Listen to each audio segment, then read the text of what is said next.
यही कहानी मयूरभंज रहुवा रमेश सह घटी एक सत्य घटना उपर आधारित। गोटे दिन संज बेल रमेश ट्यूशन सारी साइकेल घर को फेरु थाए।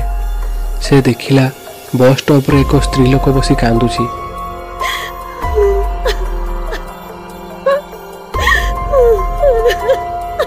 यह देखि रमेश को खराब लगिला।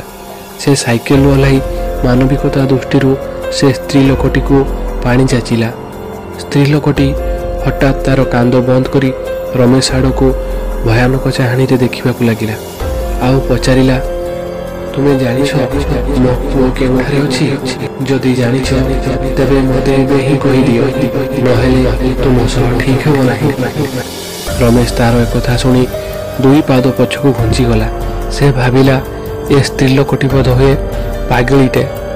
एतिकी बेले से स्त्री लोकटी निज जगार उठिला आउ रमेश आड़ को आगेवा लगिला। रमेश सेतेबेले देखिला से स्त्री लोकटीर पाद गुड़िक अलटा थिला आउ से माटी ठारू उपरे पवन रे थिला। एसबु देखि रमेश पूरा डरीगला। ता सह एसबु प्रथम थर घटुला। से तार पानी बोतल को सेठी छाड़ी साइकेल नहीं जोरे घर को पलाइला। घरे पहुंची संजटी सारा से स्त्री लोकटीर कथा भाविला। किए थिला से स्त्री लोक? से पवन रे केमिति छिड़ा होइथिला आउ ता सह एमिति काई कथा होउथला? किंतु ता मुंडरे किछि पसु नथला। सेही दिन राति गोटे बेले रमेश रो निद काहा कांद सुनी भांगी गला।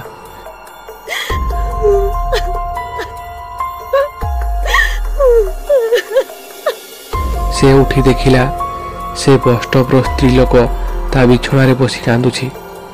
ता हाथ रे सेही पानी बोतल जेउटा को रमेश बस स्टॉप रे छाड़ी दे आसीथिला। मात्र सेथिरे पानी नथिला, थिला रक्त। हठात से स्त्री लोकटी रमेश ऊपर को झांप मारिला। तार चेहरा एते भयंकर थिला जेमिति से रमेश को सेठी खाई जीवो। से बारंबार गोटे कथा कहूला जे रमेश ता पुओ को मारिछि। रमेश डर जोरे पार्टी करने को लगिला।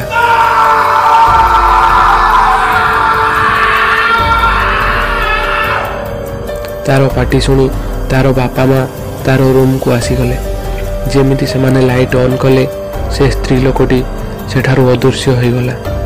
बिचरा रमेश भୟରେ कांदी कांदी ता माँ बापा को सब कथा कहला।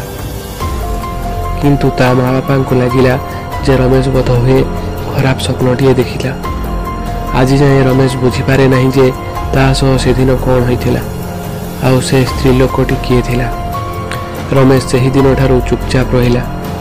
से ट्यूशन जीवा भी बंद करदेला आउ से बस स्टॉप पाखकू केबे गला नहीं।